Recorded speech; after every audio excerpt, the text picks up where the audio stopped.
consistently fly the drone over the trial to keep checking for grub damage in case we'd missed anything as the cane grew larger. And we also took it to harvest and compared yield and CCS. We had some challenges, as you do with these things. The first year we set it up, the trial flooded, which compromised our water sampling data, and the decision was made to move the block up into the trial up into a flood-free block.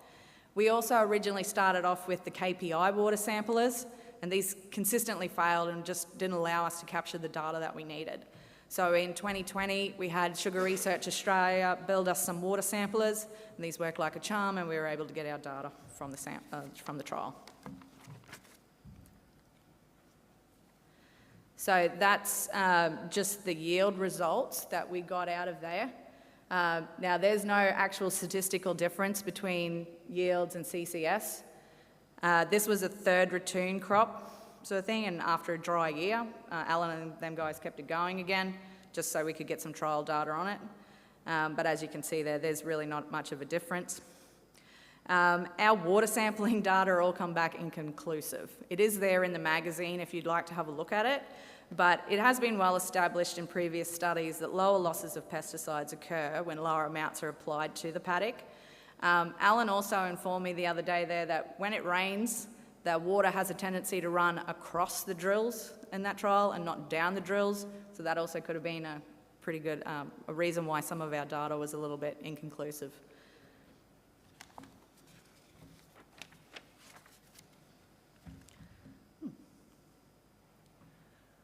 All right, so Allan, can I get your thoughts about the practice and what you thought once we've wrapped it all up?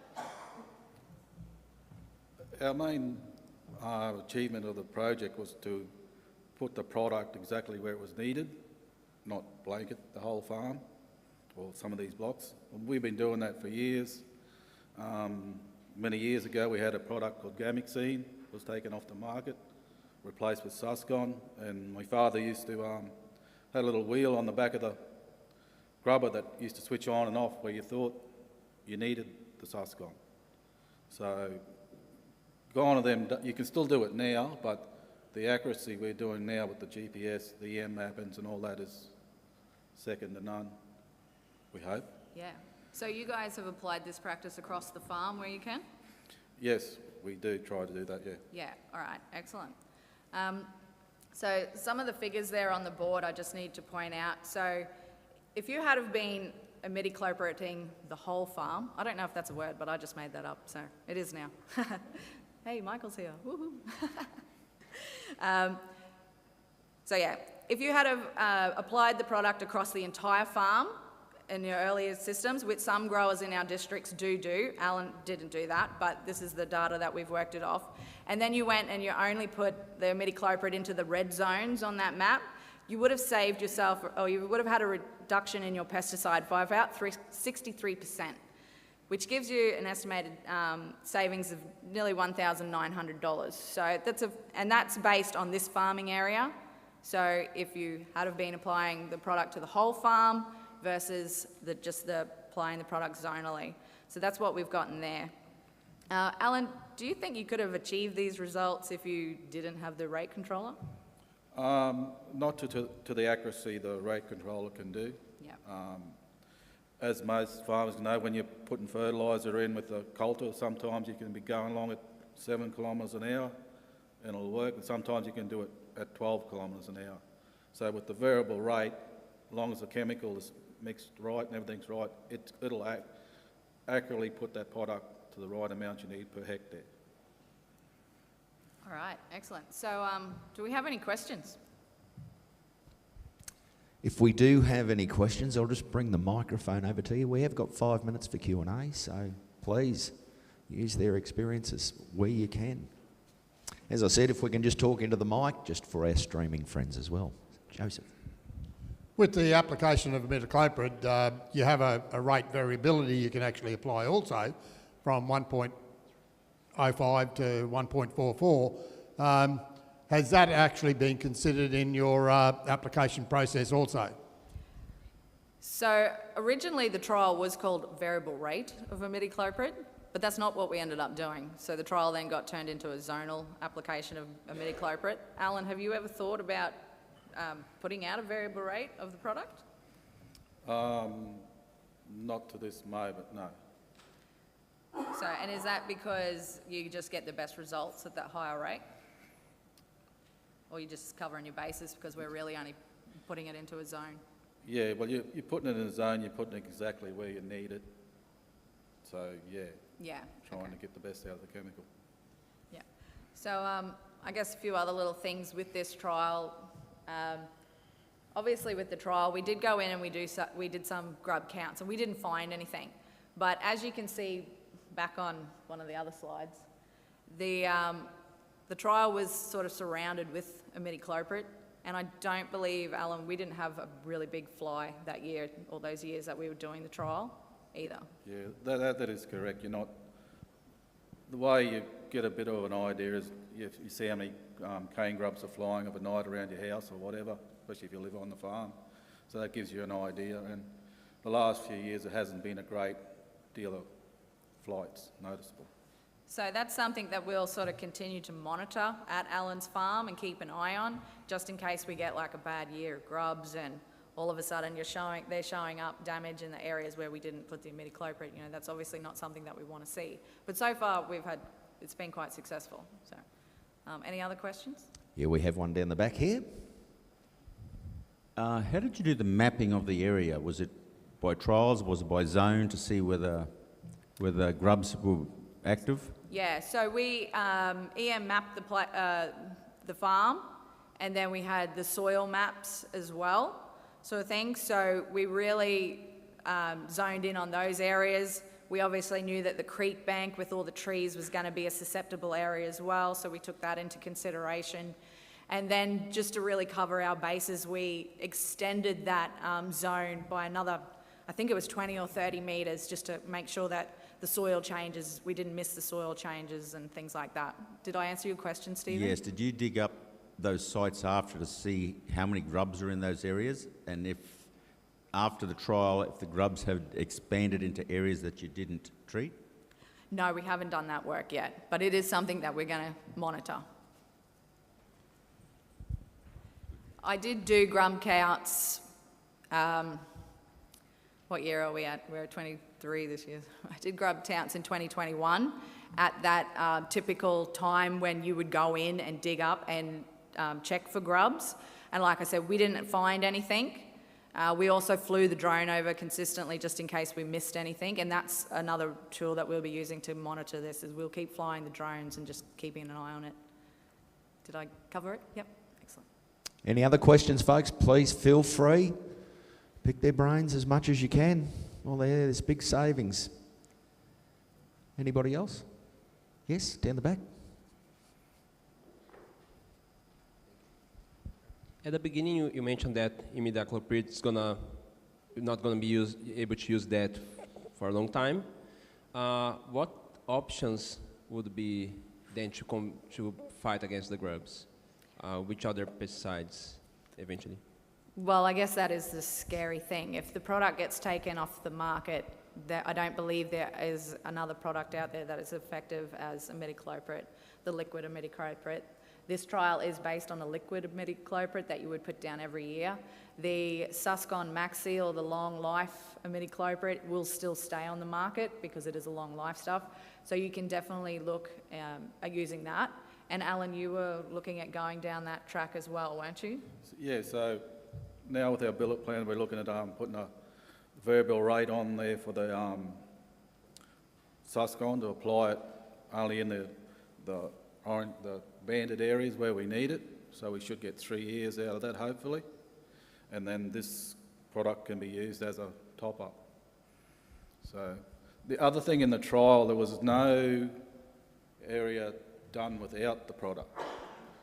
So the results aren't showing grub damage where we haven't done it. So that's something that hasn't been in the trial. Yeah, okay. Yeah. Great. Anybody else? We've still got a little bit of time. If you've got another question, yep, down the end, mate. Down there, this is good. Trying to get my steps up today. This is good. Try and get the fat off. Here we go. What was the trial area? How big was the area? Oh, the actual trial area. Around 7 hectares, that block. There you go. Did you hear? It's about, No. that block's around 7 hectares. That, And you applied imidacloprid across that whole block before this trial? no, as we said, we were doing it manually. Only virtualised, like recognising the area where we needed it, so it was just a toggle switch it on, switch it off. If you were going 10 kilometres instead of 9 kilometres, you weren't quite getting the right. So where this is all sorted that out. Awesome, thank you. Yeah, Allan also mentioned along the lines that if he was out there doing the job, he knew where the soil changes were, so it was easy for him to know. But he has a pretty big farm and a lot of employees, so if he's sending a new guy out there that doesn't know the soil changes, he's just obviously going to go and blanket it. So the variable rate controller has given them that a bit more control around that. Great. Probably got one more question if you'd like. Time for one more. Anyone? No? Final takers? Going once, going twice? No, that's fine. All Maybe right. we Excellent. move on. Good on you. Well, excellent. Thanks very much for your time, Allan. All right, the next trial we're going to discuss today is the variable rate of phosphorus trial. Now, what's all the fuss about? P is one of the key elements driving plant growth. P, or phosphorus, for those of you who are not sure. It is also required for the uptake of other nutrients. Phosphorus and nitrogen tend to be treated similar in terms of sampling and management, despite the fact that these nutrients behave very differently in soils. And P requirements are highly dependent on soil types, and with most blocks in the Herbert district where we come from, having a variety of soil types across a block, it is likely that your phosphorus levels are going to be highly variable too. The typical sampling method for most growers is to do the drunken's man walk and take that whole block sample, which could be potentially limiting P applications in certain areas when you're abiding by the government regulations.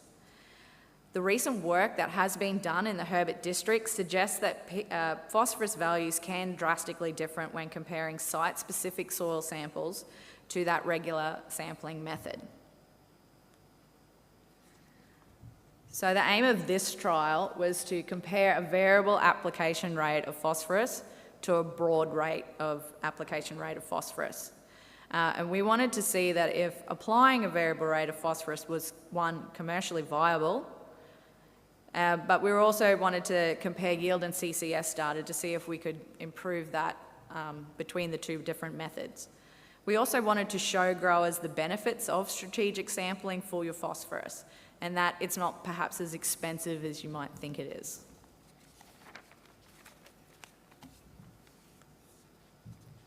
So I'm just going to jump back a little bit with this trial because we've had a few hiccups and ups and downs with this one. The background for this trial is that in 2019, Stephen Acanero noticed that his cane was not responding to the emollients the soil testing was suggesting was the major constraint of the block. This led the HCPSL staff going out and taking multiple soil samples across this block in particular, and we found that phosphorus nutrient requirements ranged anywhere from 0 kilos of phosphorus up to 60 kilos of phosphorus within that same block. This then prompted us to go out to Stephen's place, and we had to choose a different block to that Pacific one with the huge variations, but we set up a trial and we applied the variable rates of phosphorus according to those site-specific soil testing. Unfortunately, this trial came into a lot of bad weather that just affected the plant cane in a number of ways. So not long after it was planted, it got flooded, and that sort of affected germination in parts of the block, which we instantly knew was going to affect our trial results. And then after that, we went into a fairly extreme dry right before harvesting, and the decision was made that the block was not viable to continue into returning, and Stephen had to plough it out and go again. We did get some results from that, and I'll show you that today. But yeah, that's what happened with that block. Stephen was also just a bit too busy with his farm work to continue the trial on again at a different block, but Michael Waring's seen value in the trial, and he took it on in 2021. Michael, would you like to come up here and we'll have a chat? So the first question I'd like to ask you is, yeah, you can use this one, or that one. How come you thought this trial was worth pursuing? Probably because I'd been tinkering with this in the past. So I have one particular farm that has, I think the soil changes 6 times from one end of the road to the other. So there was everything from a heavy clay to a sandy clay to an actual really sandy sand ridge. And I'd been doing things already, like I'd been sampling the sand ridge and the clay and the sandy clay sort of on separate soil samples anyway on GPS positions for quite a few years, and I knew that the phosphorus levels changed between those soils. I also found that the sand ridge needed zinc and copper, so that was easy to sort of solve because I just put it in the boom and sprayed the sand ridges where I knew they were with those elements. And also with calcium. So, you know, as I think everybody here knows, to change the calcium and pH, the pH in the sand ridge was very different to the clay, and the clay takes a lot more lime to change it than the sand, so I was mucking around with sort of variable rate calcium or lime by getting the lime truck to put a blanket rate of generally 2.5 tonne a hectare. And then I'd get him to come back, much as discussed, and put another 2.5 tonne a hectare in the clay where I needed more lime. So this was just another thing where, well, can we do this, and can we do it better than me sort of guessing, you know, where the soils changes are, and actually measure a bit more accurately. So yeah, that's the reason I thought this was a good thing to try. All right, so Michael had already been doing some EM mapping previously. I think you said you'd been doing that for about 10 years too, Yeah, hey? nearly that. Yeah, so this is just the trial design and the setup. We went out, we strategically collected the site-specific soil samples according to the EM map and the soil maps that we have in the Herbert district. We also went out and took a whole block sample just to make sure that what we were comparing against was correct. We also wanted to test to make sure that there wasn't any other variables that were going to affect the trial, like perhaps calcium or zinc deficiencies and things like that. So we really wanted to make sure that our data that we got was about the phosphorus applications. And yeah, we set up the trial in that lovely little picture closest to myself, and where we compared your standard method of applying phosphorus to the variable rates of applying phosphorus. Remembering that phosphorus is highly dependent on soil types, sort of thing. So Michael, you've been EM mapping for a while. You've seen, how come you thought EM mapping was valuable? Just showing you those areas more specifically. I'd been a convert of EM mapping since people who remember Peter McDonald and the Burdekin was running around with a Verus machine from Pharmacist and just identifying the different zones within a paddock to sample and to give you more guidance than just a soil map. A soil map gives you a certain amount of, and also as a farmer you know where your soils change when you cultivate them, for instance. So yeah, I just thought that was the next step to do it a bit better. So we definitely use those those EM maps and those soil maps when we coming to choose where we thought we should site specific sample. As you can see, this map here is the EM map, and we took 30 samples over these areas, trying to choose all the different colours and potentially those soil constraints or soil types. There is the sand ridge runs through, is it up there, the red area? Yeah, yep. In this red area up here, and I think another one runs through here, is that There's correct? a smaller one lower down where that lighter area is, Yeah, okay, and another one down here. Yep, a bit on the end. So we took 30 samples, which was obviously quite intensive, but we wanted to really cover the basis for this particular trial. Oh, can I go back? Yep, there we go. Sorry, I just also would like to mention the trial map. That's the wrong button. I'll figure it out in a minute. There we go. Okay, so what we got here is the strips that are fully cream was what our whole block sample come back at, and wanting 15 kilos of phosphorus in the ratoon. And the strips which are yellow, grey, cream, and into the red are all the test results that we got back. So we had a variation of 0 kilos of phosphorus up to 20 kilos of phosphorus. So, as I said, we took the soil samples according to the EM maps and the soils maps, and we had intentions of collecting yield and CCS data to compare between the two methods, and we also had intentions of doing an economical comparison between the two methods as well. We didn't have a great year in the Herbert, and unfortunately this block went to standover, so we didn't get it cut, which is a bit of a shame. We were really hopeful, because this photo, oh, I've got to stop pressing that wrong button. This photo here is me marking the trial out ready for harvest, and what did we miss it by? One day? One night? Yep. Yeah, Yeah. so it was this close. 2 days earlier, we would have been right. Yeah, we were Anyway. this close, so these So are the close, challenges that so we far. have. I'm sure you all know about it. All right, so hopefully I don't lose you on this slide. But what's the message here? So it needs to be noted that Michael's trial was implemented in a first return crop. So it had already received phosphorus application in the plant crop. Now Michael, as he said earlier, knew that this block had a few soil changes in it. It had a blanket application of 20 kilos of P of plant cane, so this was then the first routine. Yeah, that we set the trial up in. But in those 3 soil samples that Michael took in preparation for planting the cane, you can see there that in our clay soil sample, it required 0 kilos of phosphorus in plant and return. On the clay ridge, we got results that come back with 20 kilos in plant and 10 kilos in return. And in the sand ridge, we had a result that come back with 20 kilos in plant and 0 kilos in return. When we went in, yep, beautiful, worked. When we went in to do the whole block sample for our first return to check for those variabilities, we got different results again. We got 30 kilos in plant and we got 15 kilos in return.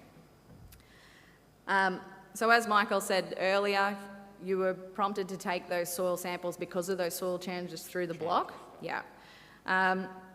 And this was one of the reasons why we chose this block for the trial, because we already knew that there was a variable difference in the phosphorus sampling just by looking at the plant soil samples there.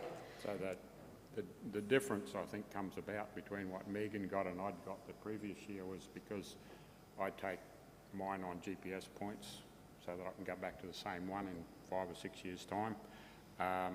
Megan did the same, but she did it randomly across the block, so they were taken at different points to what I'd taken them. So to me, that just shows, again, the extreme variability. We were still aiming for the same sort of regions within a block, but the variability even within those regions is shown up by that.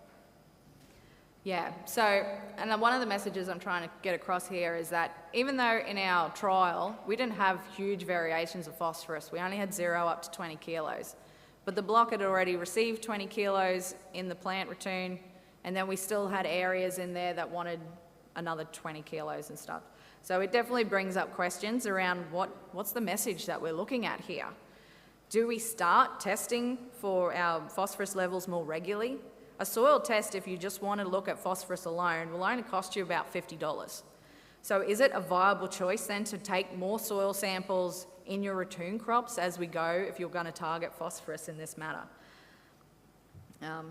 Yeah, and Michael, you know, once again, what do you think when you do see all these results? It's very variable. Like, what's the message that you take away when you see this? Well, the question I was hoping to answer by this trial is, do I follow down this approach where we map everything and try and put it in the right spot, the right amount, or do we do what I've been doing with P for the last, I don't know, 5 years at least, especially since reef regulations came in, that what we actually do is we can, you know, I've taken 3 soil samples in that block. Now I'm allowed to pick the highest number of each of one of those 3. So the alternative is to put, I think, in my samples, 30 kilos of P on across the paddock. Is that the viable option? It's probably not the best environmental option because I'm putting too much P where it's not needed, but at least for yield, I'm getting the P that I need across the whole block. So that was a question I was hoping to answer by this trial. and whether it was viable to go to all the work. I've got a variable rate box, but I don't have within block variable rate in the controller, so it's an extra cost. Plus, you know, I mean, this is just one block. To go and do all those samples across the whole farm, you wouldn't do as many as Megan did, but you'd have to identify, you know, well, I've already identified the zones, but you'd have to sample those, you know, more than once, I would suspect, to get a reasonable result. So the work and cost involved, is it worth it to save, you know, I don't know how much P you might save. Probably not huge volumes, but maybe it would be, depending on the block, of course. I mean, some blocks you might only need 10% of the block that needs 30 kilos of P. The other 90% might need none or 10. So, you know, you'd save a considerable amount of money, but other blocks it might only be 10% where you drop your rate. So, don't know. It's a question that I was hoping this would have some answers towards. As usual, we've probably just opened up the box for more questions. But so due to Michael's block going to standover, what I'm presenting to you here is the economical data that we got out of Stephen Acaniro's trial back in 2020. Just remembering that this trial was impacted by major weather events, but we did find that there was no statistical difference economically between the two methods of application.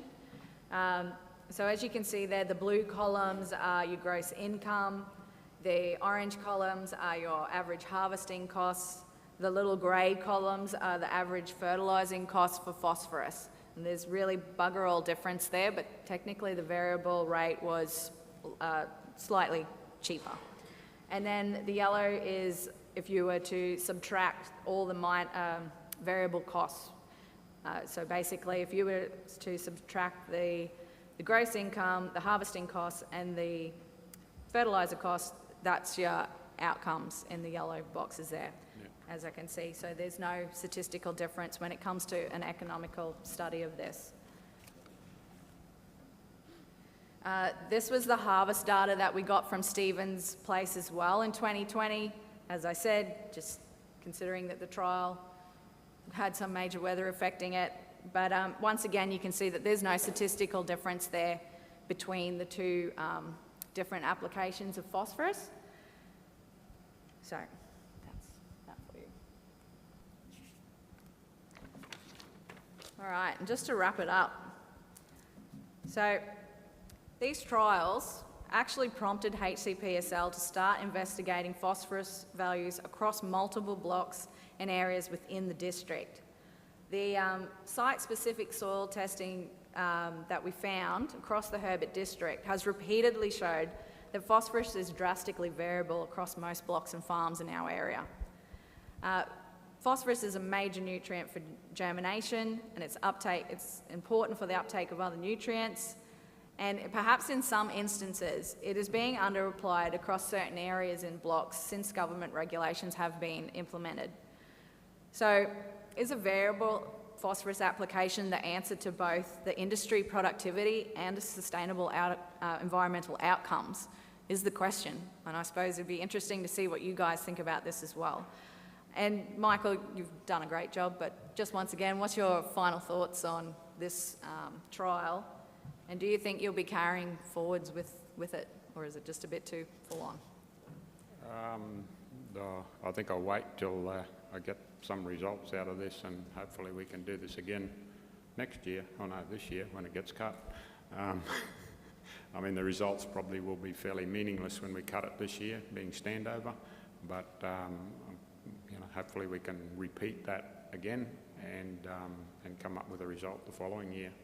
And that way it'll have at least a couple of years of variable rate on it, which is what I would have done anyway, because 1 year of variable rate after that blanket application at plants is probably not going to be a good indicator anyway. Yeah, you definitely like to So, get more backup. yeah, I really need more information before I'm going to go out and do this across the farm, that's for sure. All right, excellent, thank you. Do we have any questions? Just move the mic around.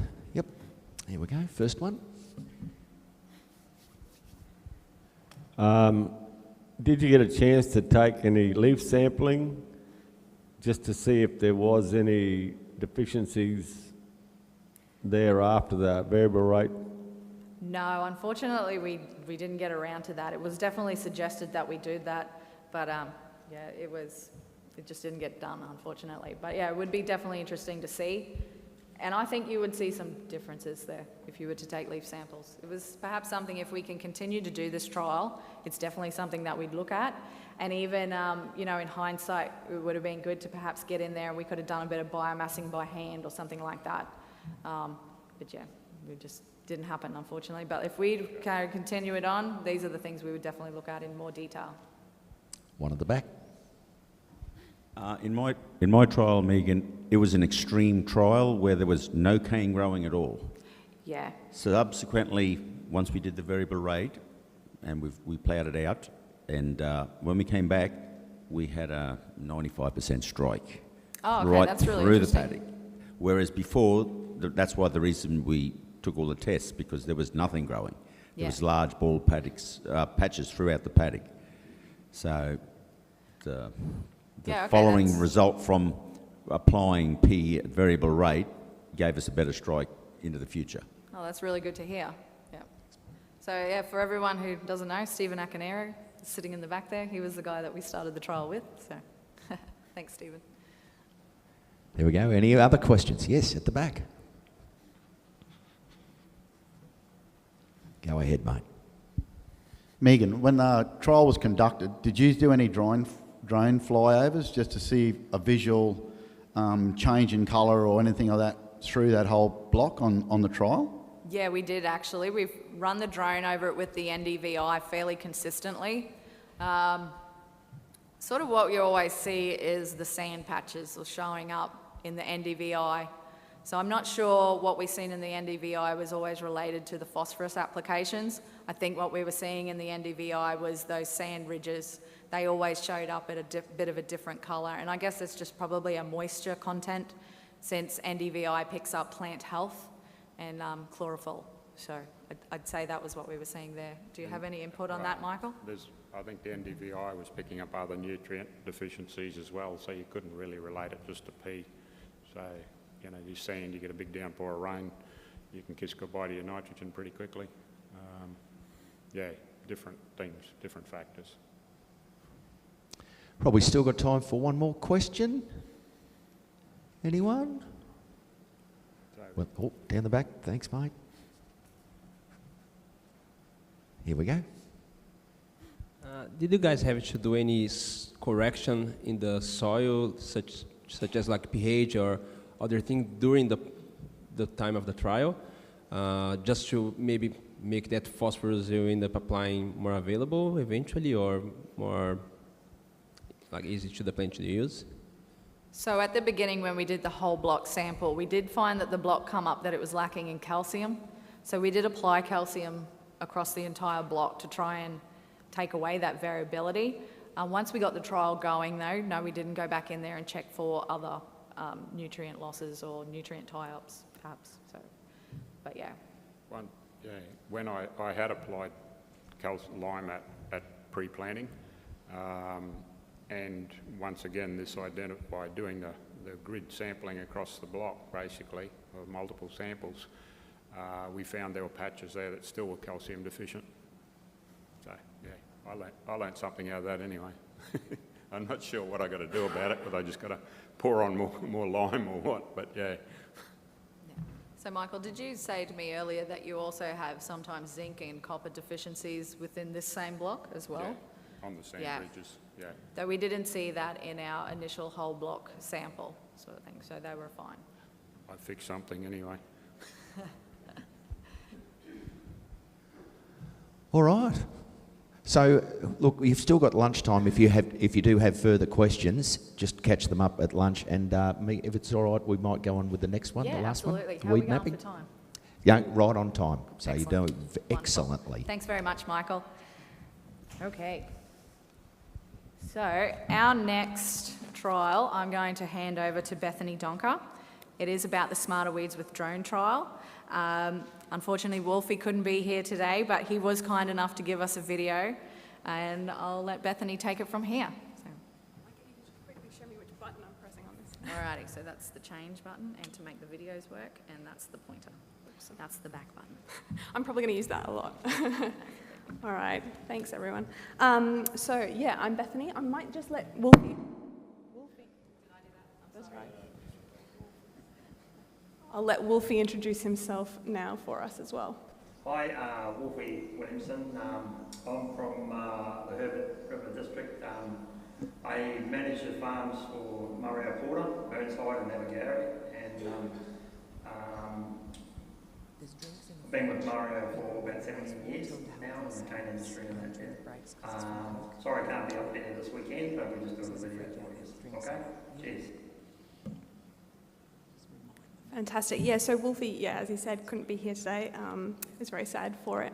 But yeah, hopefully I can share a little bit about what he shared with me in addition to this trial. And we have some footage at the end as well of Wolfie speaking about the trial. But yeah, there's a few moments where I was hoping to pass to him for some questions and answers, but hopefully if we can hold that until the end, hopefully he can give you a picture there of his impressions. So today I'm talking a little bit about the Smarter Weeds with Drones trial. That originally grew out of some previous learnings from a previous trial that we were thinking really around weeds as a problem for herbert growers who spend a large proportion of time, resources, effort, money on addressing them and managing them in the early season.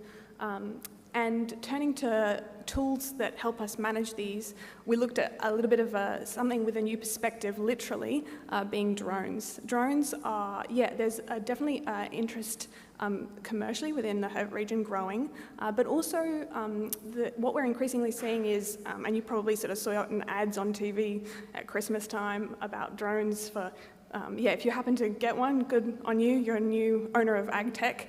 They're more recreationally available, and that means there's potential for using them in many different ways. So today's, we're looking at using them with mapping and controlling weeds in cane. So yeah, a little bit more of the background. We had a trial in 2020 looking at drones spraying vines in mature cane with Michael Renato. The trial didn't really initially produce results, mainly due to some issues around the rates that it was going out at. The water rates weren't really penetrating into that mature canopy and closing, yeah, having that effect that was initially desired. So part of this was looking at, and we had a number of other challenges, including having to hire the specialised drone and having an operator. Some things have moved on since then. We're getting bigger and bigger drones with a bit more capacity, but there's still some lessons that we took away from that, wanting to look at how we control weeds maybe in smaller cane where that canopy hasn't yet closed over and where the potential was for more of that monitoring stage. The really key lesson that Michael took away was that looking at monitoring and mapping was a real potential for the drones on an everyday basis. So to start off with, we basically started the trial at the end of 2021, around the end of 2021 in October. Have I gone too far here? Ooh.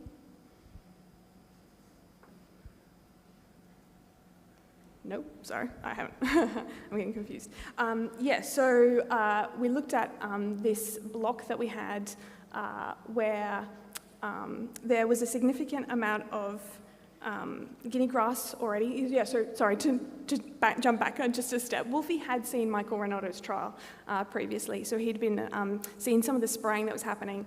And the reason that, then we came across and started with him was that he had some guinea grass in a block of young cane that was particularly looking like we could control it with a drone.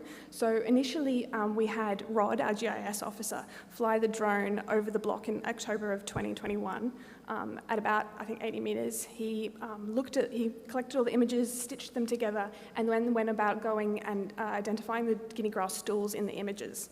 Essentially, what he then did was we wanted to ground truth that presence of those guinea grass stools in the cane, make sure that the drone had captured everything that we said it had captured. So we went in and basically from November, we used our phone GPSs to, first we narrowed down the trial because it was a pretty big block. I think we ended up, the original block was about 15 or so hectares. So yeah, we wanted to look at a little bit more of a manageable size when we were ground truthing. So we went down basically every row and with our phone GPSs marked every guinea grass stool. At that point, we compared the drone footage, the drone guinea grass stools that the drone had picked up with Rod, and the footage, the GPS locations that we had, and there looked to be about 30% difference with the missing guinea grass stools in what the drone had captured. So essentially, yeah, that gave us some early indications that if we were looking at doing this ourselves as HCPSL as a service, or if a grower was doing this using the drone that they had, a typical drone, one of those smaller sort of DJI Mavics that we have, there would be some issues with the specs in identifying those guinea grass stools that would mean that you'd miss stools, essentially.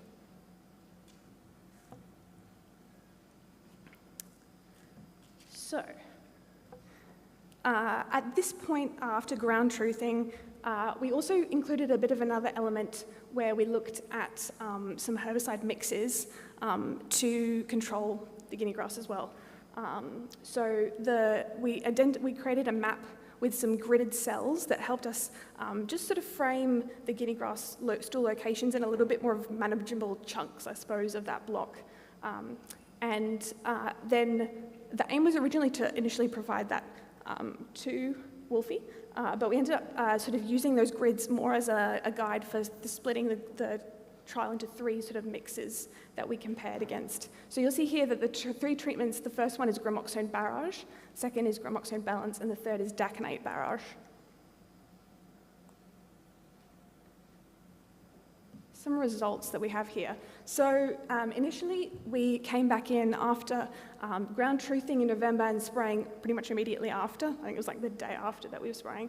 The herbicide efficacy treatment assessments were started in early 2022. I think it was like the 1st of March. So we came in, it was pretty big cane by this time, and it was pretty lodged at this point as well. So to just make it manageable to even get in the cane, we narrowed the trial down again a little to just manage that area where we had seen the majority of the guinea grass stools on the western edge of the block. So we walked in and we basically created ratings for the grid based on the efficacy of the herbicide on the guinea grass, but also any potential impacts on the cane as well, gramoxone burn essentially, we were looking for. So as you'll see here, there's some different, the ratings sort of typically range around that fair, good, and excellent. And across that treatment area, what you can see is that there also doesn't seem to be any difference, and no statistical difference, particularly, between the herbicide mixes. Taking into costings as well, you'll see there, I'm not sure if that, oh yeah, you might have to have an extra pair of glasses for that, but about $18 for the, not including the wetter, for the gramoxone, 10 for the gramoxone, balance, the gramoxone barrage is about 18, and then the daconate barrage is about 22 as well. So, looking at those 3 mixes and with the costings, it appears that the balance comes out just a little bit better. But with hindsight, what we're finding in the herbit is that we're typically increasing that rate of the balance a little bit more for control. So yeah, recent work has been sort of finding that sort of almost doubling that balance rate is getting a bit more control, and that would change then the costings. It would come out a little bit under that gramoxone barrage mix. I did ask Wolfie, and I think, I don't think we have him on footage asking that, but yeah, feel free to pass on a question to him later, about those mixes, what he typically uses. Wolfie said that the gramoxone barrage is the mix that he's typically used in the past, just for that efficacy. It's just pretty reliable, and he's found out the mix that he's generally used. Okay, so this is where we come to the many challenges and many learnings from this trial. We keep saying about this trial, hindsight is a wonderful thing. At every stage, pretty much, we've found that we've had taken away some learnings about how we would do this differently at every step. So initially, the images were a little bit too coarse to identify the Guinea grass stools effectively. A few elements play into that. So the drone specs, we were flying pretty high. We did come down a little bit later and look at some potential heights. We flew it recently, just in, I think, February, early Feb, sorry, to look at it again, and came down a little bit closer. But it's a different stage, so but intentionally, potentially coming down, having that a better degree of image pixel, you'd see a little bit clearer. There's also potentially, we talked a little bit with Rod about we were just using the normal drone, but there is the multi-spec drones that allow us to do something a little bit more like a VARI index, a plant health, and a different kind of plant health index. That would potentially, at the right stage, the weed itself will be growing almost more vigorously than the plant cane, just the cane. And essentially then the weed would show up potentially a little bit differently in that footage under that index. So there's potential there to see the cane a bit more, and then to market, the Guinea grass a bit more, and Guinea grass. Then also initially, sometimes it plays into variety. This was Q200, which, Wolfie talks a little bit about varieties being sometimes different to his eyes, let alone my eyes, which take a little bit more adjusting to get into what I'm seeing. We mentioned that might be something also to take into consideration, what varieties we'll be able to pick out and what we won't. In hindsight also, when we come to producing the map and doing the GPS, we used handheld phone GPSs, which have accuracy at best of to the 4-5 meters. We would have preferred now, thinking back, to use an RTK GPS that's going to that sort of centimetre sort of basis. That would allow us then to have marked the Guinea grass stools to that, a bit more specific GPS location, and then come back in and know that the control for that, give that rating for that control for that Guinea grass stool. So that was a little bit more, essentially that compromised somewhat the treatment comparisons, the efficacy comparisons that you see here, because we weren't able to identify that exact grass stool was the one that was controlled. And also within that 4 months, about 4 months since the last, since the spraying, and then also the coming back in and reviewing, there was a few Guinea grass stools that had come up in the meantime. So that meant also then some of the ratings here that you see, potentially sort of boxes like 9D or so that have excellent, and they have no Guinea grass stools, then you've got something like 7C, maybe that doesn't have anything, but it's sort of a good rating. That's potentially where it comes out of, is that there's actually new Guinea grass stools that have come up in that since then. That's why that rating's dropped for those. It wasn't originally the original ones. So in addition to those many learnings, I think we can take away that there's potential for the drones for monitoring. Wolfie has seen a lot of different things that he could be using them for, and particularly thinking about potentially other weeds, not just the Guinea grass, but coming back to vines is an option as well. Spatially mapping the block over time, and also then tracking the effectiveness of the weed management. There's a few different ways that we can start to use them, and there are a lot of lessons that we can take away from this. If you've been using drones, we'd be also keen to get your perspective on this space. I think we have a video with Wolfie, but I think we might be out of time before we get to that. Do we maybe have some questions quickly beforehand, and then we might run through that?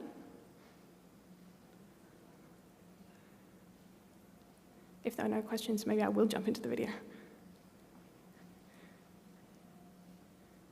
No? All right, I'm going to just jump into the video. I'm taking control. Oh, sorry, and some images beforehand. So Wolfie did want me to share some images that are not only his, but also we have some that come from HCPSL, some different uses of the drones. One of the stories that Wolfie was telling me about was the 2019 floods down at Burnside, Abergarie, where they were, Rod, our GIS officer, had used the drone to identify the damage that had been, had happened, and then they were able to track just the extent of that and I think received some funding for some amelioration works around managing landscapes from that. We're also looking at controlling pests. Currently, that one on that far right, the drone with the little casing, orange casing, is actually for dropping rat baits within the paddocks, so within the blocks, and then spraying as well. Hey, Bethany. Oh, yes, Just one question. Yeah. On the images you have the map there with the dots for the location of the weeds. Yeah. Oh. I try to do sometimes, and it seems to be very hard to create that in a GIS, like free ones. In this case, we're actually clicking each one of these dots, or you actually made like an algorithm or something to identify these points for you. Was actually like visually going and clicking, creating one of each dots all those areas, or you left the software to make everything for you? In this case, these dots here, this is the ground truthing dot. So this was all done on an app on our phones with a GPS. The app takes up a GPS point. We basically select a point. We say, we'll name it. And then Rod basically collected when he stitched that image all together of all the points. We had like 3 different iPads and 3 different phones all going at once, sometimes overheating, that's another issue. And basically taking a point, and then he stitched that image together. So it is, all those points were done with GPS on the phones, but then Rod created the image together, if that makes sense. Oh, from the image we had on the drone, sorry, that was done, basically Rod stitched that together, and then he looked at the footage. He didn't have an algorithm that worked through it, sorry, yeah, it was just at current times. I believe that there's potential for that to have an algorithm, and I'm not sure if anyone has developed that as such. But yeah, if you know of it, tell us, because we'd be keen to use it. Yeah. No other questions? I'll just quickly give some more images for you. Anything that stands out. So yeah, that's a little bit more of detail. Some more controlling pests.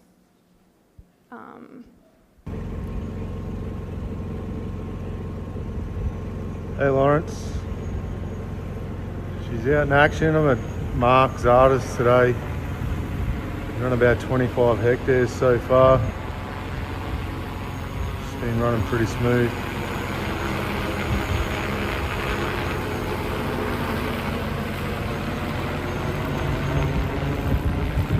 We're dropping one about every 20 to 25 metres. And that's dropping the rat baits. So Trav speaking there is the one who's driving the drone.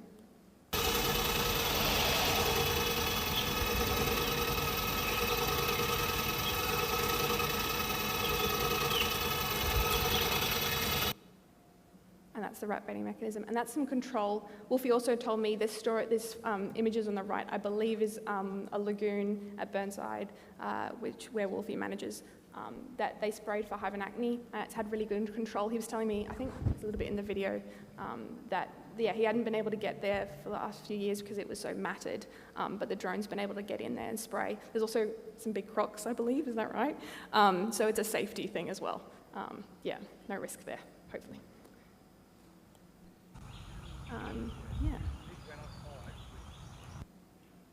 And I'll just let Wolfie do the rest of the speaking for us. Thank you. A lot of, with Travis from Triple Earth and that there, we've done a lot of rat baiting and that there. He's got a cassette that fits on the drone and does all the rat baiting. We've done spraying as well and that there of wetlands and all that there as well. And his system, how he's getting it down to a bit T, is getting better and better. Now he has a 14 or 20 kilo, 20 litre, it's a 14 litre application one. His new drone is a 40 litre now, can hold 60 kilos. So and those he's probably going to get 2 of those in time. And he is doing a lot. He is full ball doing. But like he said, they're just a tool. They're a tool. They won't beat the plane or the helicopter for doing things out there. But they are a tool that if you want to use it, you can use it. But we have been using it quite a bit because we've been doing areas, which you'll see in the photos or the slides, that we can't get to, and there's wildlife and habitat there that's really not good and all that sort of stuff, and we, just for the safety of people and everything else, it's a lot easier. We've been flooded for the last month anyway, really, and that there. You only get small opportunities in that there, at that place, because it's right on Cattle Creek, and that there, very much floods in that there. So if there is an opportunity, you have bad areas you need to address, you can address them sort of thing. And the biggest one is that, well, we were spraying with a motorbike, trying to get down with motorbikes and boiling motorbikes. This machine can go off the headland and just go down the headland, up and down, up and down, up and down, and away it goes. Okay, it does cost in that there, but it's done. And same with our wetlands that we were doing. They were doing some stuff he's done 10 months ago, and it's still dead. There was verdict, we put verdict on the hibernatomy and that there. Oh, and that was the lagoon stuff. Yeah, right? yes, Because yes, why yes. did you decide to spray the lagoon with drone? Because you couldn't get down to them? Or? Oh, we used to use a barge and everything else, but it had overgrown that much. I'd never, I missed a couple of years in that there, and it got that bad that you couldn't really get a boat really accessible to it. It got just too matted up, so that was the easiest way in that there. So, yes, you can be a bit more targeted then. Oh, yeah. But it gets around the trees and all that sort of stuff, not a problem, and everything like that. Where Sorry, we're going to cut that for time. I think, finished up. Is there anything else? Any other questions? Last question? So Thank you very just to quickly wrap it up here, just to bring it back to you guys, what does precision agriculture mean to you? Hopefully today we've been able to inspire some outside of the box thinking. We definitely have growers in our district that can do some of this stuff without variable rate controllers. With EM maps, farm knowledge, soil maps, and site-specific testing, you can definitely concentrate and put a bit more love into the areas of your blocks that need them. You don't always necessarily need all the fancy equipment, especially when you're looking at using ameliorants like gypsum or lime. We've got guys who are doing zonal applications of mud. There's definitely a lot of potential here. So we're wrapping up for time. Thank you very much. Really appreciate it. Come and find us if you've got any more questions. So, yeah, thanks. Thank you very much, Megan and Bethany. If I could now draw your attention to our next session. Audra Allan, who's just finished presenting in the other room. We're getting back to our proper order, Audra. If we could roll, Audra has been working with a grower called Rick Garnham just south of Mackay. Audra works with Nutrient Ag Solutions, one of our on-ground service providers and sponsor for last night's event. So if we could roll Rick Garnham's video, he will introduce himself and tell you exactly what he's been dealing with on his farm and how Audra has assisted him before she presents the trial results. I'm Rick Garnham. We farm here at Camila, which is at the bottom end of Plain Creek Mill area. I think like most growers, we see the values of legume crops, both in the nutrients they provide and just to have something other than sugarcane growing in the soils. However, every time we dabbled in a bit of soybean trying to grow it, we'd had nothing but failures. We mostly tried Leichhardt soybean. What would happen is it would get a good strike, it would come up, but it had no vigour, and the other weeds and grasses just overwhelmed it, and it was just ended up with nothing. But we had no real answer to why it was. Our neighbours around us were growing good crops, and we couldn't. Audra provided us with a bit of a light bulb moment. She pointed out that our soil test showed high levels of aluminium. So that started a bit of a change in thinking, and at this point we've come up that we will try sun hemp, and that's where we are today. Normally we apply lime planting or soon after. I think there's logic in applying lime after you cut the cane, but we don't really want to dig up our soils here too much and try to incorporate the lime.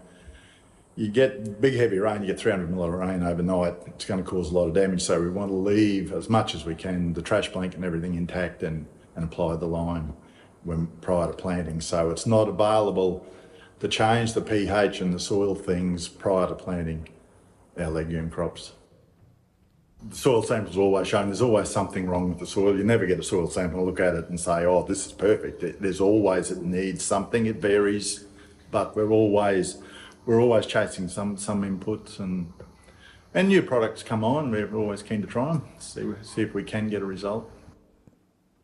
We applied the structure when we're planting, and we did a strip trial, and when the cane was probably about 1 metre high, we had a really dry spell. We felt that the cane with the structure applied looked slightly healthier. The leaves weren't as spiked up and that, so at that point in time it looked quite good. Unfortunately, we didn't get to harvest it, which is the real test of whether it does any. We felt that amongst the issues with aluminium, phosphorus was something that on this farm we believe we don't apply enough of it, or it's getting bound up, so the structure works to make it more readily available to the plant. And I would think when we're looking at the cane when it was really dry, maybe it was healthier, that may be a factor.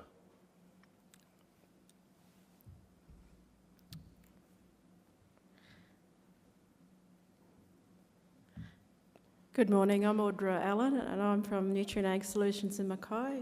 That's where I'm based. I actually work a bit up to the North Queensland coast as well. I work with growers with the Project Catalyst projects, obviously with my name on the front slide here. So you just heard from the grower that I've been working with for a number of years in regards to his break cropping and high aluminium levels in soils. And the background with Rick in regards to his issues with the aluminium levels. So Rick's I started off with Rick back in the end of 2020 when I came back to Nutrient as an agronomist to work with him in regards to the project work.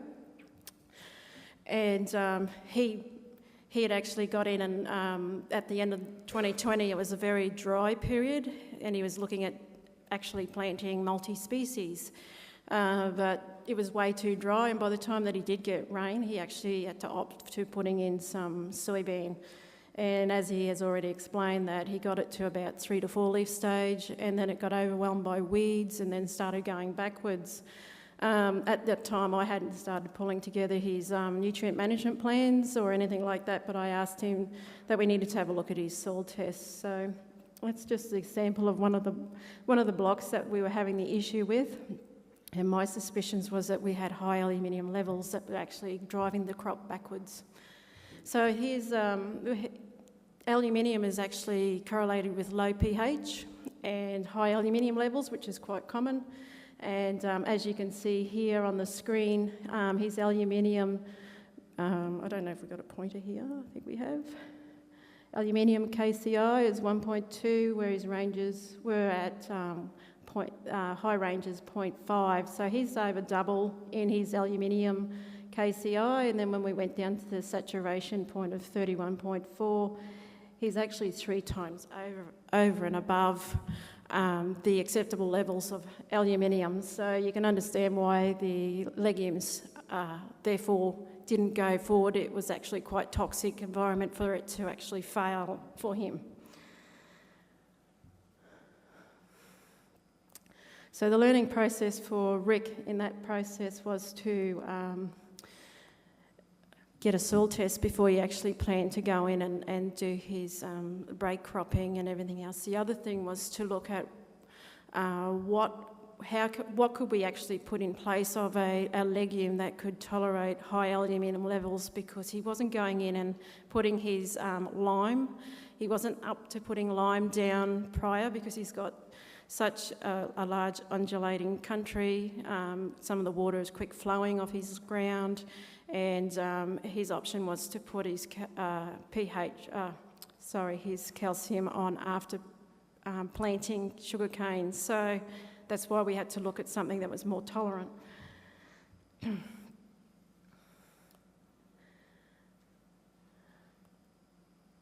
So this is, I mapped Rick's A farm, and this is a graph basically showing that his pH levels below 5.5, which is where you trigger off your liming application. But it also shows that the grey shaded areas are underneath those crisscrosses and side crosses and everything that are his high aluminium blocks on his farm. So he's got a fair bit of aluminium toxicity, very low pH is there, and also obviously in the red he's got very low soil calcium levels. So he's got a lot of constraints going on with his farming area, and it was something that we needed to look at and address for him to move forward. So if you haven't seen what aluminium toxicity is, I got this out of the Anderson and Bowen's Sugarcane Nutrition, Potash and Phosphate Institute of Atlanta book from 1990. So it's, as you can see, these roots are quite thick, which is very similar to your nematodes, root knot nematode. The other thing that high aluminium levels is it can also prevent uptake of phosphorus and also the alumino phosphates in the soil. This research, or this photo, was taken back about 30 odd years ago, and most of the time it's off the radar on the sugarcane side of things. I'm one of these people, so how can a sugarcane root take up good nutrients when they've got thickened roots and not available to the plant? I feel that it would be suffering. It'd be like anything where you've got a swelling, you're not going to be able to put your hand in a hole if your hand's too thick. This is one of the other things. So moving forward, where the legume crop had failed, I also wanted to address possibly the issue that was coming in the sugarcane side of things. So I actually did a bit of research and talking to some of our researchers in regards to using a product called Structure. It was a relatively new product to Australia. With Nutrient, we've got global companies all around the world that are developing all different products, and this was just new to Australia. So it's a product that's reacted carbon technology, and it's a formulation of nitrogen, phosphorus and zinc with high quality organic acids. And basically with that, saying that the structure also has a long and short chain, which also makes it binds up the ions, the bad ions, and actually allows the cane to uptake the goodies like your potassium and phosphorus. So Rick, in the 15th of July 2021, this is Rick's normal planting regime. He usually uses a Liquiforce plant starter at 100 litres. He also uses a product, Awaken, at 5 litres and Loveland Foundation at 10 litres, which is actually a bio, what was it called again? A biocatalyst, sorry, I've been corrected by Ian over in the corner there. He knows a lot more about structure than I do, so he's going to answer any questions on that.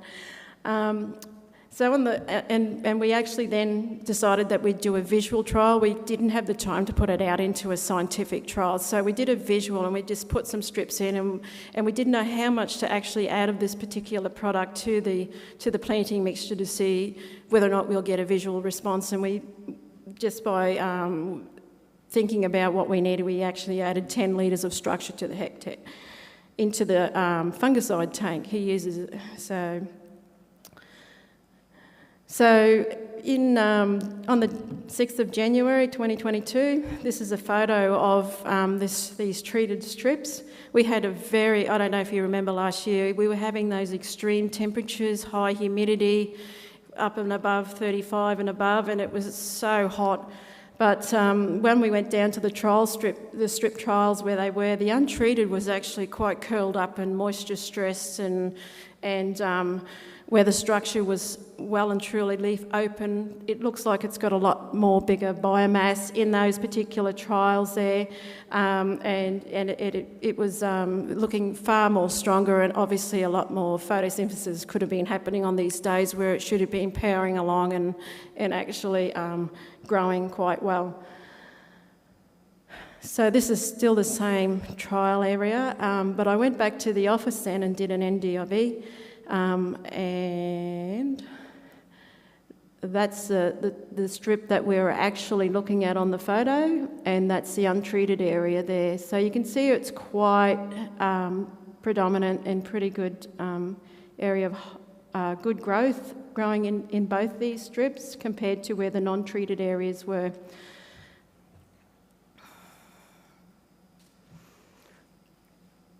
We also went to another block I didn't even stop there. Can I take that back? Am I able to reverse that? I think so. Let's see if it goes back. Sorry, here we go. So we also went into a pinnacle trial. This was done on podzolic to Cranzomian. The Cranzomian soils is about 1% of the Mackay district area. With the Cranzomian soils, they're a really high red volcanic clay soil, and it tends to bind up phosphorus and that. So we decided to have a go with structure with this particular product as well. And as you can see, the structure still has produced a very similar outcome with the very big biomass, big stools, whereas the untreated was more compact, smaller stool.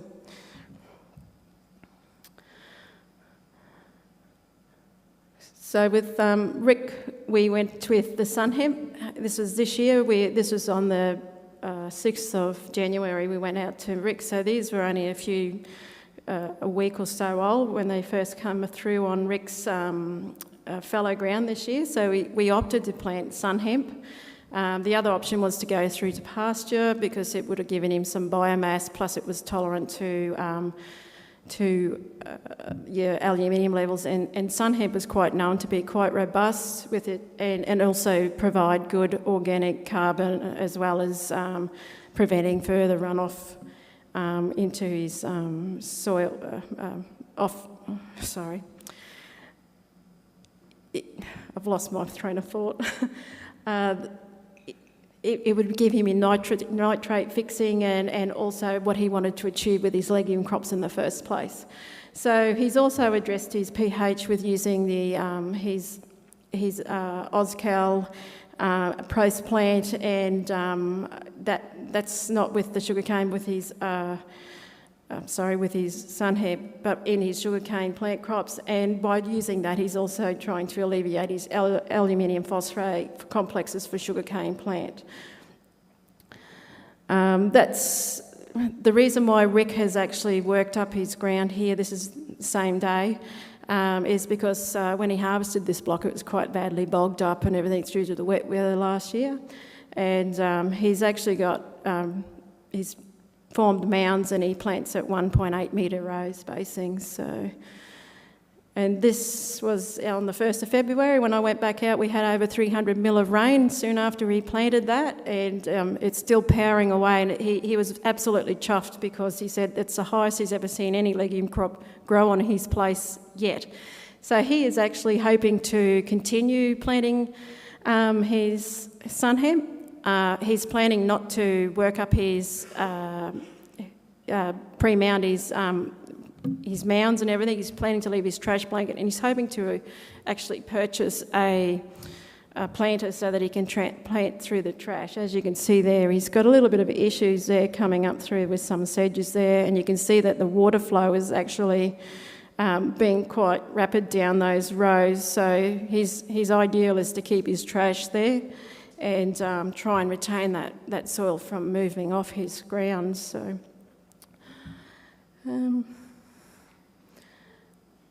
I'd like to thank Kim for helping me do that first video. Thank you very much for the help. And I also like to thank Rick for his time when he didn't want to really get in front of a camera, but he's quite a shy fellow.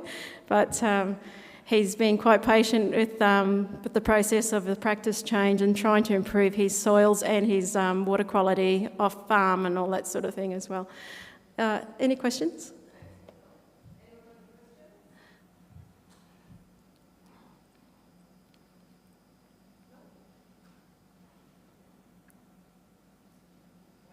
You know, it's a good presentation when there's no questions at the end. It's either that or it's so complicated that nobody's like, I don't know what to ask. I don't know what I just saw. All of these trials are actually in our magazine, and there's a more complete story along with all the graphs and the data that you might need to make sense of some of these presentations. The reason we get the growers involved is so that you understand from a grower perspective what the challenge was, how they thought they could address it, and then what the trial design was to actually address it. Audra, I think Ross has a question for you he mentioned before you go. Yeah, thanks, Audra. That was wonderful. Not so much a question, but just in the context of Project Catalyst, would it be fair to say that if Catalyst hadn't, or if this grower hadn't been engaged through Catalyst, that it would have taken a lot longer to identify those constraints and actually help him lift his productivity? That's correct. He couldn't understand why no one had picked up on that earlier for him. He's been trying to do something as a break crop of some sort, but always ended up with a failure.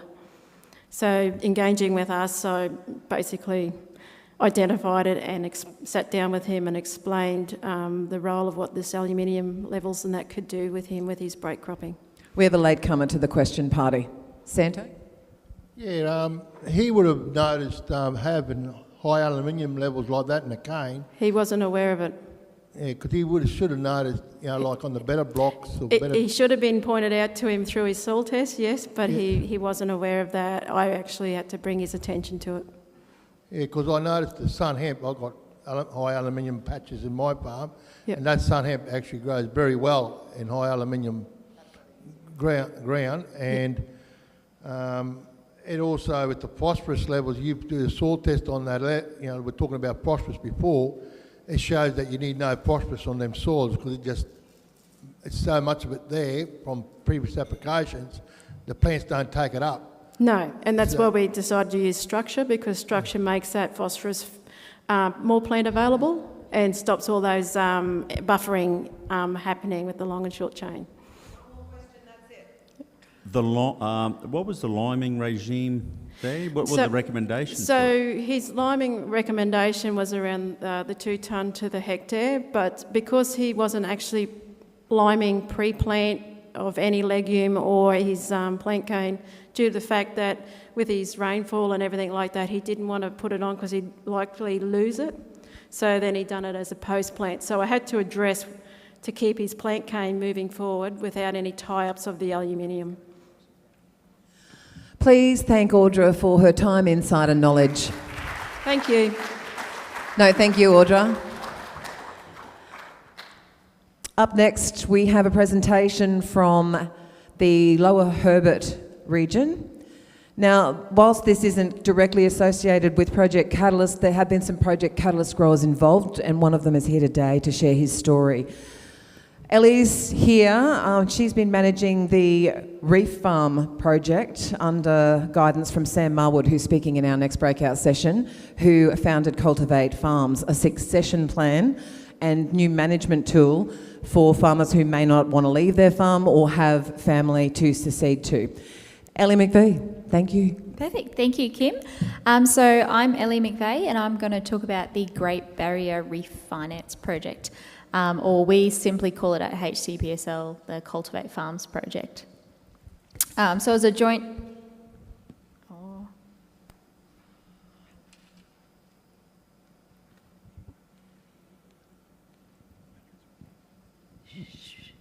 Should the clicker be working, Kim?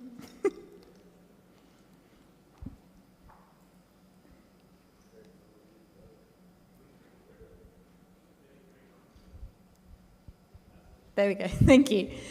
So as a joint project between HCPSL and Cultivate Farms, so I'll just briefly go through a bit about HCPSL and Cultivate Farms. So there's a fair few herbert growers in the room, so most of us probably know what HCPSL does. We're grower funded as well as mill funded. We offer a range of core services as well as fee-for-service activities as well as government projects. So Cultivate Farms is pretty different from what we do. They're a social enterprise and they're really aiming to challenge traditional thoughts and ideas around farm ownership pathways. So really, I guess, stepping outside the box from the traditional buy and sell arrangement. So really they aim at facilitating matches, or as we like to call them, matches, between aspiring growers and potentially retiring growers or growers who want to age on their farm. So the aim of the project, or the premise of the project, was really that if we could get young aspiring growers on a farm that's potentially maybe not under the best management, under a grower who's older or looking to take a step back, we could get a keen young grower on that farm implementing better practices and overall improving water quality. So our role in the project, I guess HCPSL is not in the business of matchmaking. So our role was really more on-ground support and technical advice. So the project managed to sort of be run during the middle of COVID. So Sam was unable to get to a lot of things because he's based in Victoria. So having us on the ground connecting with growers was really beneficial. And I think being that sort of trusted face and familiar face was really important for growers because it was quite a foreign concept and foreign idea at the beginning. Most people hadn't even heard of Cultivate Farms, let alone were familiar with ideas of, I guess, different farm ownership pathways. So as well as being on the ground, we offered technical advice, so one-on-one advice to our aspiring growers who had questions or were unsure about things. We also provided them with a nutrient management plan, so doing soil testing and fertiliser advice for them, liming. So we knew they were off to a good start and pointed in the right direction in terms of that. We also provided them with a weed management plan. So really the basics to kind of get started and make sure they're on the right track. We also hosted lots of different events and information sessions for our growers. Connecting with people in the community was a big part of the project and probably something that we underestimated how long it would take to really connect with people and build a relationship with people. I think despite HCPSL obviously having quite a good reputation and relationship with growers in the Herbert, introducing this new idea and new organisation was a bit of a barrier and a bit of a hurdle. So, yeah, a lot of the project was taken up by, connecting with growers, running information sessions, things like Sam came along to our walk and talk here, that's pictured down the bottom, and another event we had at a local pub. And I think once growers were able to meet Sam face to face, the idea really became a bit more real and it wasn't just sort of pie in the sky type of thing. We held also another information session with advisors, so looking at targeting accountants, solicitors, local bankers to kind of get in touch with them and see whether their clients potentially were looking to retire or take a step back from their farm, and just making them aware of other options that may exist for their customers or clients. So as part of the project, Cultivate Farms run the Cultivator program.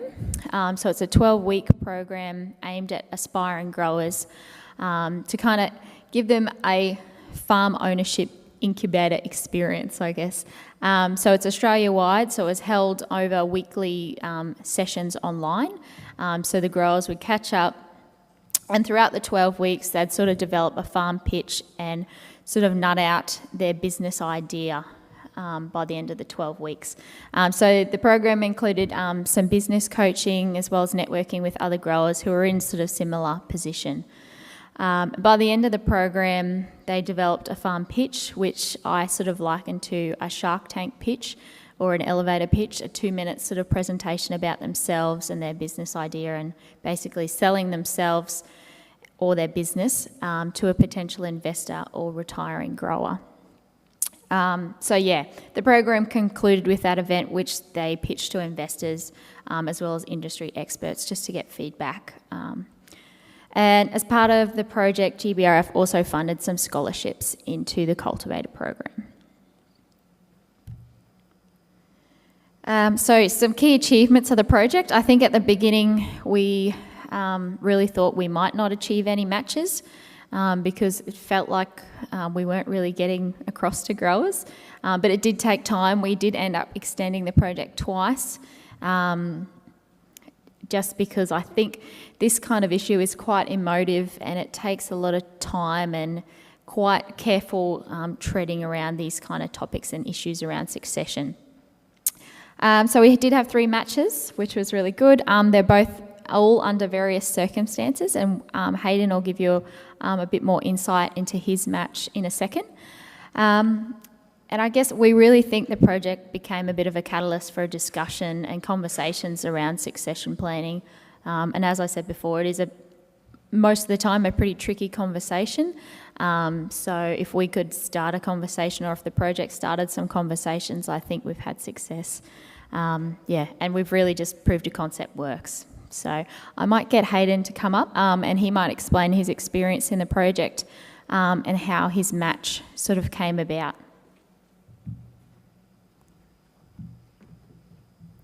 Through Cultivate Farms, we leased a 170-acre farm off a retiring grower, and 30 acres of that farm are owned by Wilmar. We changed the farming system onto the farm to a controlled traffic farming system. We went to a wider row spacing from 5'4" to 6 foot, and mixed species legume cover crops.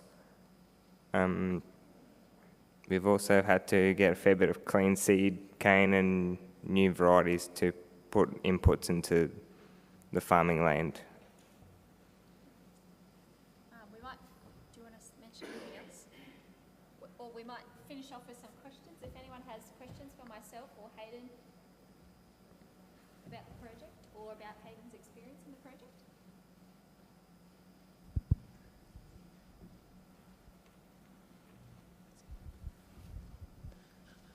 Any questions? Anyone got any comments? No? Over here? Hello. Oh, Councillor Lawrence Bonaventura from Mackay Regional Council, one of our sponsors. Hayden, and just the long-term possibilities, where's this heading from here? How's it going to happen sort of 5-10 years down the track? What do you see as the result from this?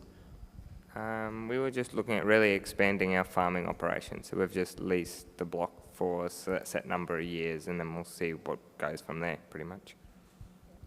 And in terms of the project? So the project wrapped up at the end of last year, but I can see Sam Marwood from Cultivate Farms in the audience. He might have a take on where he sees this concept going in the future, if you've got a mic for him. Oh, have you got another mic there, Ross? Yes? Yes, sir. Sorry, I spotted him in the audience. Thanks, Ellie. Well, thank you. Up at the back here. We love the word cultivate, so we're now putting cultivate communities at the end of our project, and this has really highlighted to us how we can get alongside communities like in the Herbert and say, you can be matchmakers yourself. I think everyone does that at dinner parties anyway, where they're trying to match friends.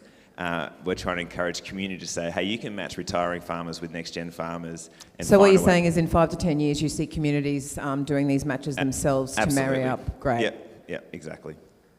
Is that something you'd like to see in Mackay, Lawrence?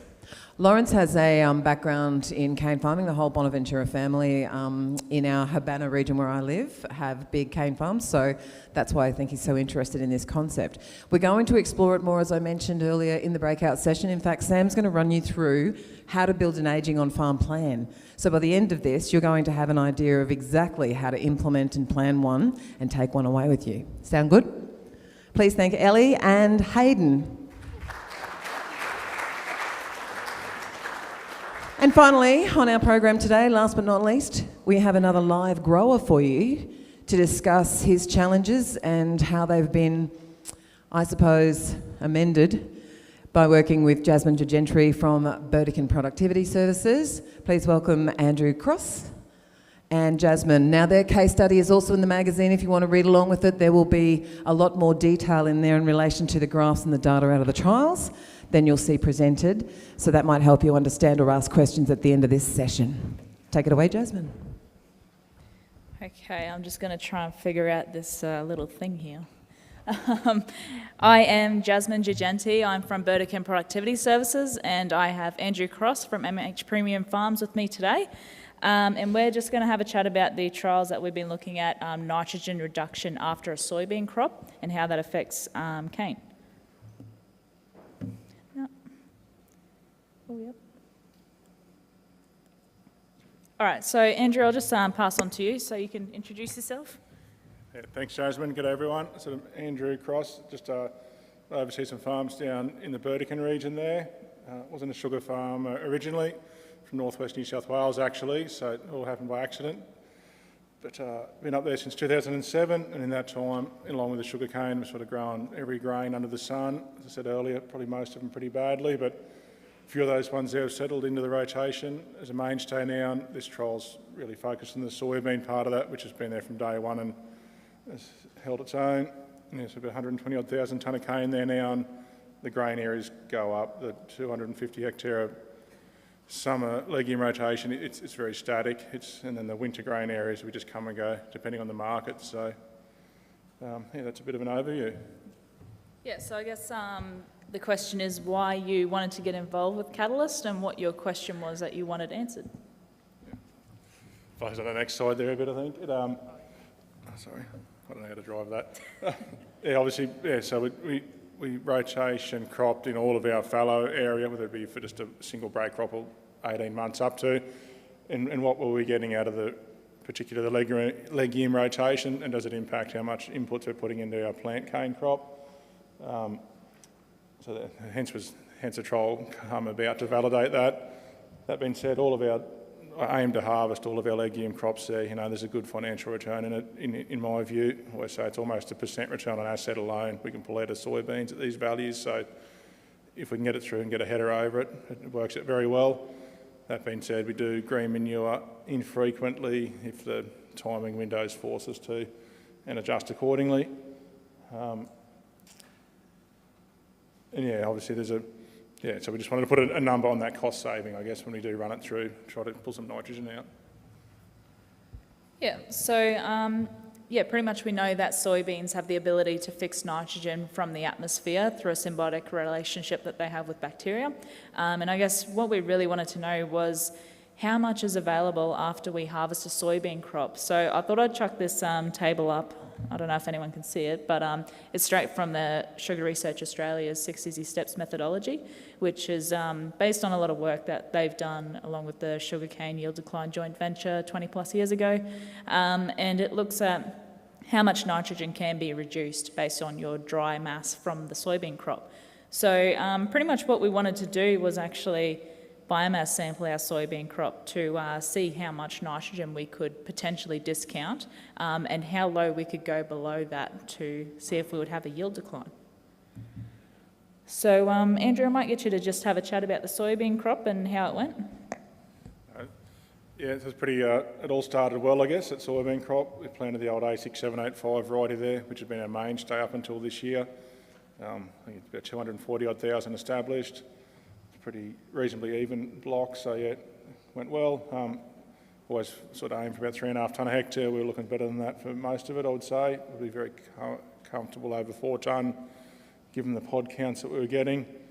Though, you know, typical ag story right at the end there. We had our target spot turn up, which was the first year of really seeing any incidents to cause yield loss.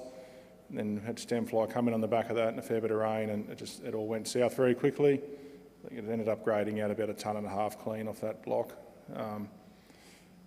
That being said, it's a disappointing couple of grand loss on the revenue side due to that loss, but it was very late in the crop cycle when that happened. So, we're early senescence when we first seen the impact. So as far as the nitrogen trial and biomass, it was all done. So we continued through anyway. Didn't really affect that side of it, thankfully.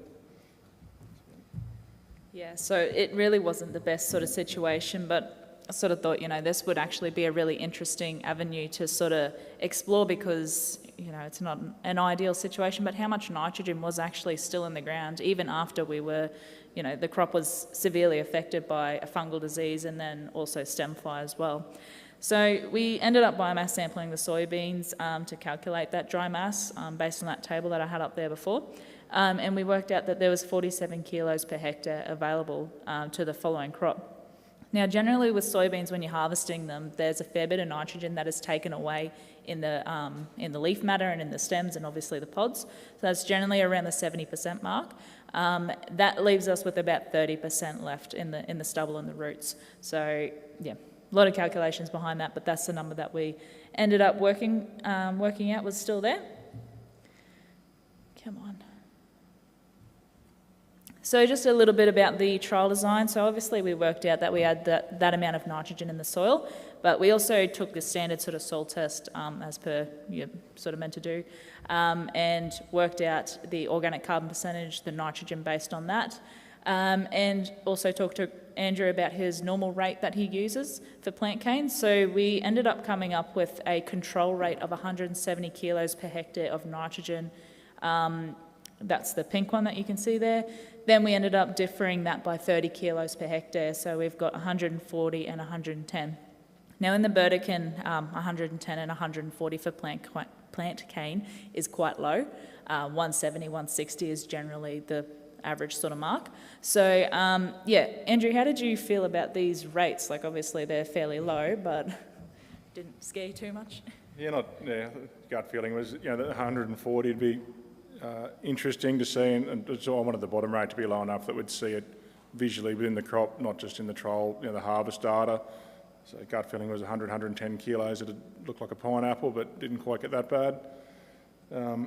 So yeah, pretty comfortable with it all, and there's a financial incentive for those rates. I didn't see the point 5 or 10 units is neither here nor there. 30 units actually means something to me. So then yeah, so we were on the fertiliser thing, so we didn't put fert down with the planter and put all our PK, calcium, sulphur, blend across, blanket, and I just applied urea standalone when we come back through the whole block and just varied it within each of those repetitions. It's pretty simple with the fert machine we've got, and just checked it all in the day and dialed it up, and I think it's just 620 metres by, yeah, just under a hectare a repetition there. It worked out spot on actually, so very happy with it all. Yep, so we had the 3 treatments, replicated them 3 times randomly across the block just to avoid any potential block variability that could impact that.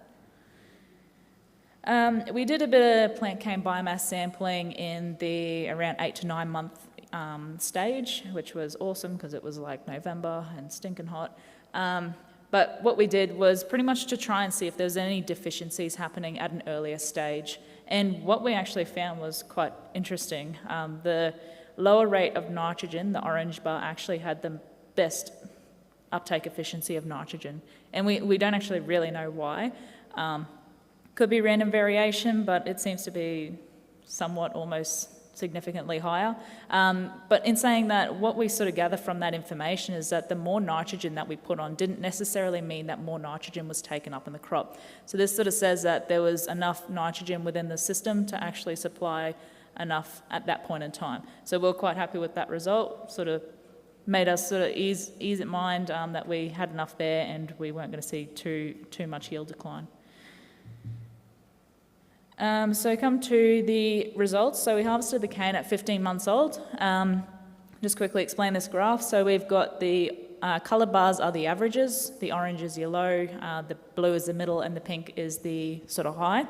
And we've got the black bars in the middle, which shows your maximum and minimum, and that sort of gives you an idea of the amount of variability that we saw. Then there's a table underneath that to show you the actual numbers. So when we look at this with a 95% confidence interval, statistically there's nothing in it. So there was no significant difference between the treatments. However, a grower might look at the averages there and see that the pink bar, the 170N, was about 10, 11 tonnes of cane per hectare higher.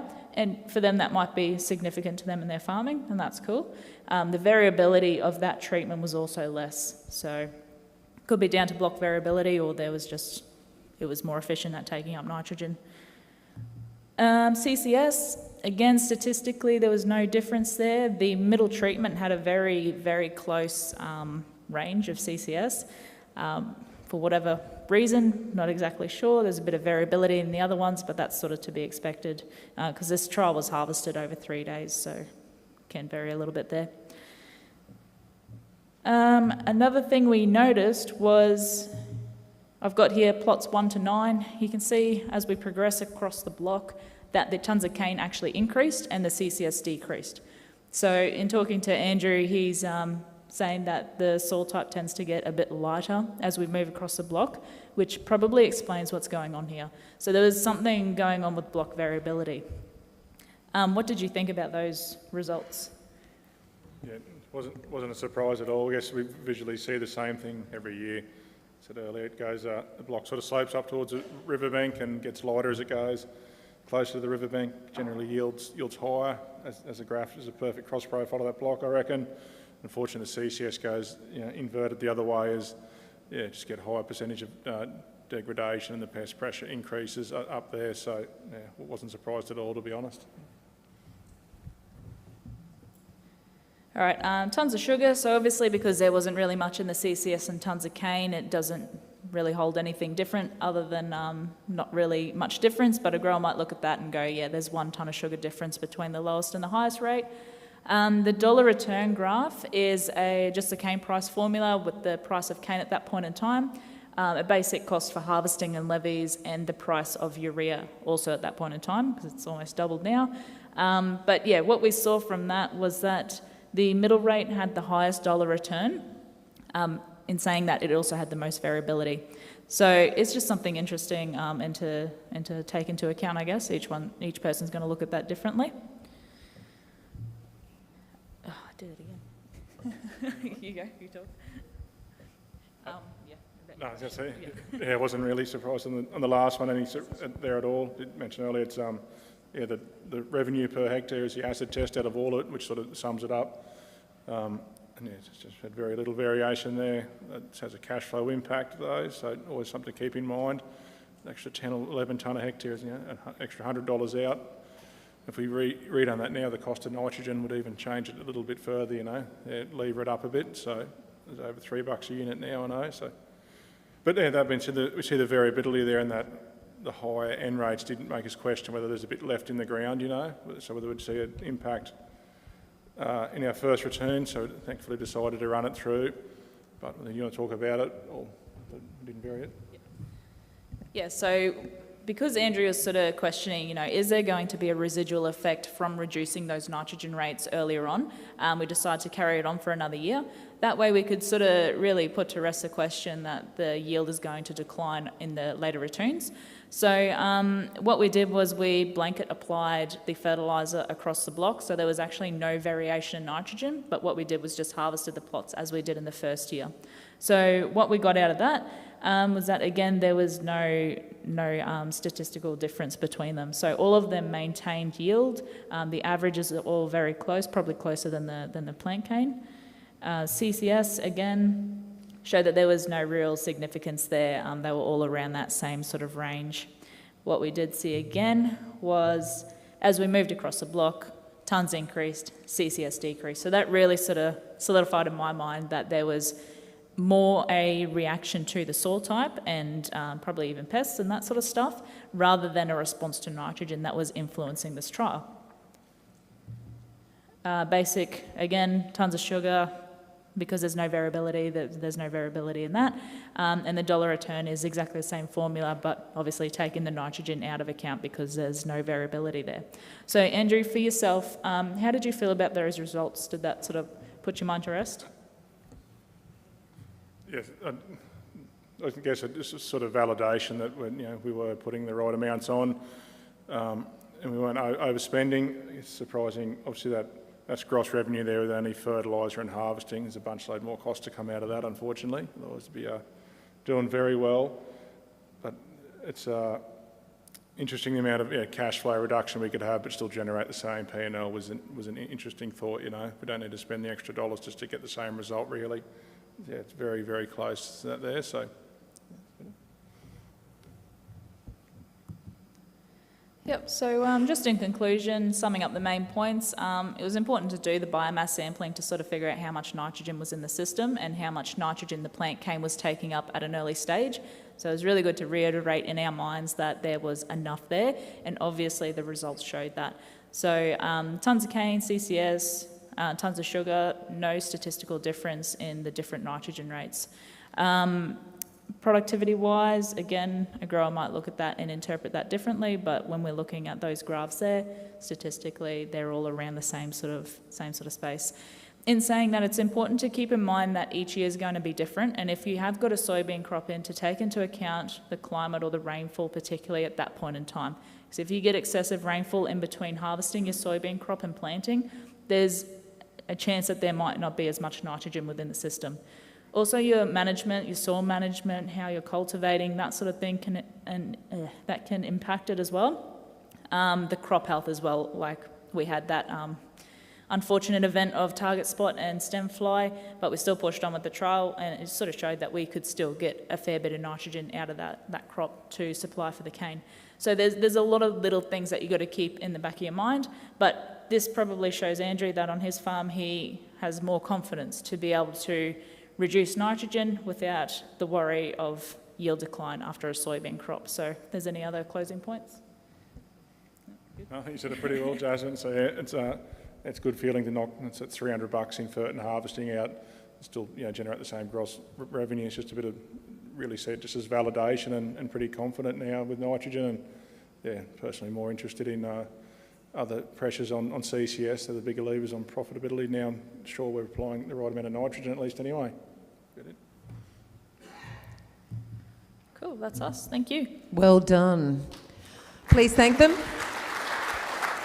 I presume there's going to be some questions out of this. In fact, I've already got one, Jasmine. And is there any difference if you wanted to get more into the multi-species? Is there any reason why you'd take it from your soy, which is just focused on that nitrogen input, and then start thinking about how you can enhance the life you're creating? Yeah, absolutely. Like there's always other avenues that we can explore, and depending what those other crops sort of input into the system as well. I don't know if you want to add to that, sort of if you've dabbled in any other crops? Be a big hurdle to overcome the net margin out of harvesting the soybeans, I would say. Yeah, sugar would have to be... So you're taking them to harvest as a crop? Yes. Excellent. All right, we will move on to questions from the audience. Anyone got one straight up? About the trials, the data? Yep, that's actually in the magazine as well. So, Possie's beat us to it, but I'll be with you in a moment, Gino. I made it back. Hey, just quickly, Andrew, what date was that planted, that plant cane? It was a fact that you had to wait for the soybeans to be taken off. And did you use an NPK and S blend, what you were recommended? And do you think it was something else bar the nitrogen that's deficient? Yes, it was not an exact planting date, but it was pretty early, in and up by the end of March. We were planting within a week or 10 days of the harvester going through. So there was phosphorus and potassium applied, but we just done it up front with the plant, with the first pass. And we've got, incidentally, I'd have to look back at the sulphur. I'm a pretty big fan of sulphur ferts, but we ended up getting a fair bit of sulphur and calcium as well. But the only variation in major nutrient percentage was nitrogen, because it was all put on just as a urea form, So, and it was a pretty even crop of soybeans. And was there any gypsum or lime? Nothing? Yeah, there was in the cycle preceding, but so it's largely gone. Okay, so but like I know your river soils, you need some gypsum, is that correct? Yeah, it wasn't put on this year, but... Yeah, in the magazine there's a breakdown of the nutrients in there if you're interested to. You saved it all on fertiliser. Yeah, Jasmine, with that crop, had you not had your disease, your fungicides and your insecticide issue, and you had grown a 4.5 tonne per hectare crop, would you have had a different... I can hear him. Would you have had a different result in your actual end reductions? Yeah, definitely. It would have reduced it quite significantly, actually.